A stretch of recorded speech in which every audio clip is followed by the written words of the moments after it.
Hello, I'm Wilson, and on this video I'll show a small project I did with Wwise and Unreal using switches basically. So let's see how it is. This is the first person template from Unreal, right? Nothing really interesting here.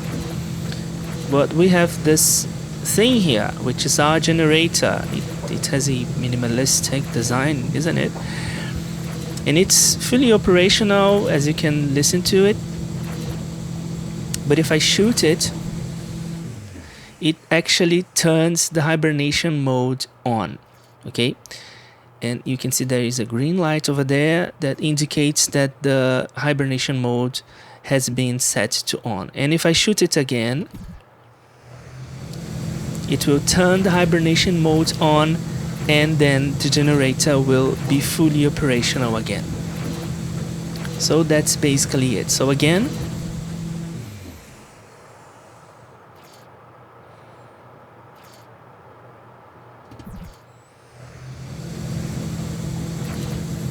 yeah, and just for curiosity, I can do this as well.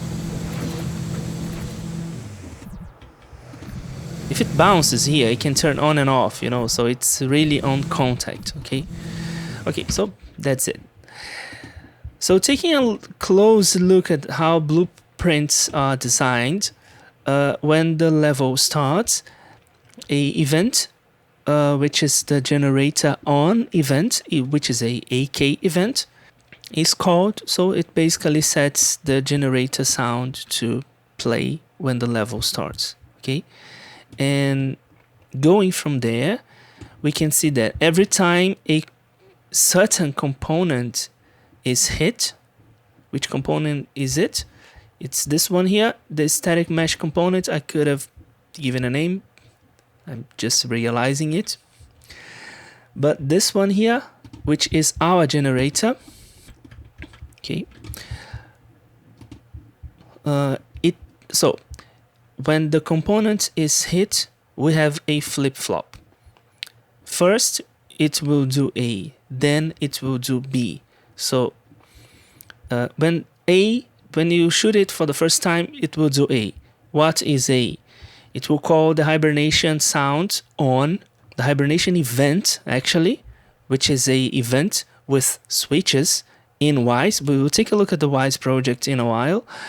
So it calls the hibernation on event here, and it sets the color of the button, of the light, I don't know, to green. So indicates that hibernation is on, okay? And then if you shoot it again, it will call another event, which is the hibernation off event, which is a Wwise event as well. And it sets the color of the button to red. So that's basically what it is. It's really a simple example, okay? So going to the Wwise project here, we can see that, let me call the Soundcaster here. When the level starts, the generator is on.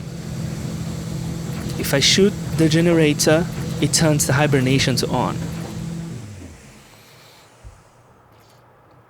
And if I shoot it again, it turns the hibernation to off. Okay, that's basically it. We can also turn the generator off in Wwise, but we don't have this option in the game. So we are there's enough options here, more than we needed, right? So, okay, but we can turn the generator off here in Wwise. So how these events are operating, it's basically with switches. That's how I've designed it. So let's take a look at the generator on event. When the generator on is played, what it does is it changes the switch from the hibernation. Let me stop this for a moment. It changes the hibernation switch to off and the generator switch to on. And it plays the switch generator container, which has the generator sounds in it. When I call the generator off, it only sets switches to off, both hibernation and generator. And when I play with the event hibernation, it does the opposite. It sets the generator to off, the hibernation to on, and it plays the switch container, which contains the hibernation sounds. And the hibernation off event changes the generator switch back to on and the hibernation switch to off. So that's how I've designed it, and it's working on my game, okay? So let's take a close look here at how switch containers are set on this project, just so we can, this is not a tutorial, okay? I'm just showing how I did. So the play mode must be set to continuous. We can't forget that. The sounds must be related to each switch, to the corresponding switch. We can't forget that as well. And one thing that I think it's important, it's these sounds setups here. You can see that only this sound here, I've actually did something here with the fade out time, because everything else has been set here on the sound effects, itself. So I have everything here, the fade in, the crossfade of the loop, everything is here. So I don't get it, it's not answering to me. So just one more time here. Okay, I want to show the loop. Okay, so the crossfade is here, the fade in is here.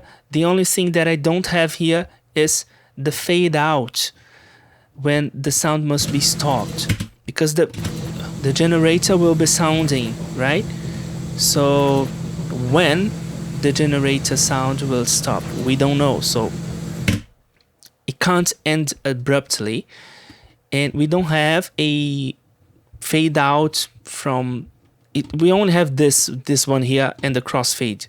That's what we have here when we are working directly in the sound, right? But when we are working with the switch container, we can actually put a fade out time from when this one will be stopped. And then you can ask why I didn't do it with this one, because this one is not a loop. It's a more of a trigger, because it calls a event that ends the loop actually. So it has a fade out already, right? Yeah, same stuff here, only fade out time to the sound that I need the loop. So this one here, which is when the hibernation mode is on, right? So we have the crossfade, we have everything here, but we don't have the fade out time from when we call this, which can be any time, right? So yeah, that's another thing that we must pay attention, because this can enter in conflict with what we are setting here. So I think it's important to just point out. And just to end this video, we can go here on the game syncs. We must not forget to set up our switches here as well, right? So I'm just, showing this screen. So if this is helping someone, you can pause the video now and see how I did. It's pretty simple. The switches are here, generator on off, here, hibernation on off. Yeah, so that's it. So thanks for watching, and see you on the next video.